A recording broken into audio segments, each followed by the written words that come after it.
We live in a complicated, beautiful world, and the language of mathematics is what helps you understand how this world works, why this world works, and it's what we use to be able to solve problems that you'll face every single day, no matter what field you choose to work in. For instance, predicting the path of a spinning object from a single point.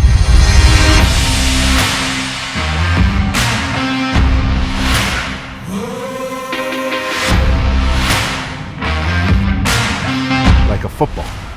Yeah, there's math for that.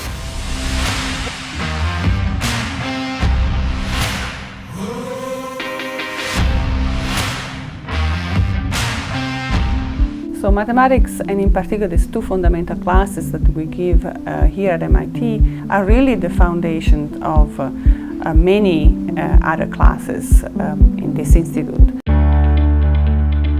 The 1801 class only deals with functions on one variable. You will start with the very important idea of taking derivatives, which is something that everybody who thinks to become an engineer or a mathematician or physicist, a biologist should really know.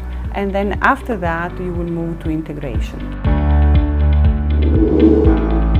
In 1802, we study multivariable calculus. This is more of a realistic setup because you will be looking at objects that actually live in our world, in a three-dimensional world. Believe it or not, we don't live in a one-dimensional world. We live in 3 dimensions.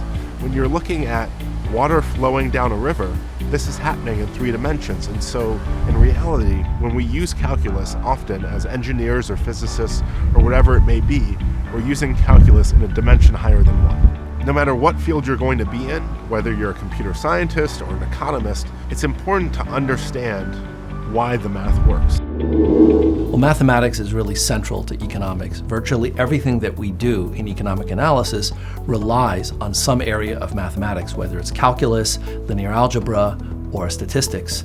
And so really an economist cannot do his or her job without a deep understanding of mathematics. One of the most important achievements in modern finance is the formula for pricing a stock option and other derivative securities. This was done by Fisher Black, Myron Scholes, and Bob Merton, all affiliated with MIT, and for whom Scholes and Merton won the Nobel Prize. And here's the really weird thing.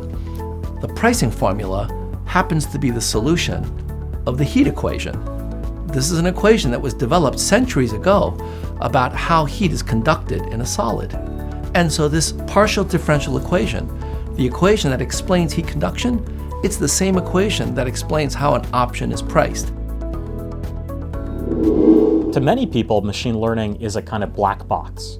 But I think at MIT, we always strive to understand what's happening within it so that we can do really transformative things with it. Now, this increasingly revolves around multivariate calculus at its core. Because what you're really doing is you have giant loss functions that explain how well your model fits the data. And the way that you're creating a good fit to your new data set is you're applying gradient descent. We take our giant set of examples and we write down a loss function that captures how wrong our predictions are on a given example. Then we just figure out how to tweak the parameters to make the loss smaller. And the magic is that that actually finds us good models that can do pretty amazing things. So there's 2 types of using math. The first thing, when you just want to build stuff, you have the math wired in your brain, which the math says, I don't need Hertz contact theory to rederive things. I know that if I take sharp object and push on my head, I can only push a little bit before it hurts. Why do I need math? No, because you have the experience, which is a form of mathematics wired into your brain. But what about when you're doing something you've never done before and you have no experience? Well, okay, I'll try pushing with this, and I'll try pushing with this, and this, and this, and this. And meanwhile, the geek guy says, dude, I can write the math out. I'm done. I'm going to go surfing. Meanwhile, you're still playing and hacking around, and you may never find the solution just by play. So use the math to help have more fun in life and have more life itself. So I welcome you in 1801 or 1802, and I see you in class in the future. We look forward to teaching you the beautiful language of mathematics and all the things it can be used for. We'll see you in class.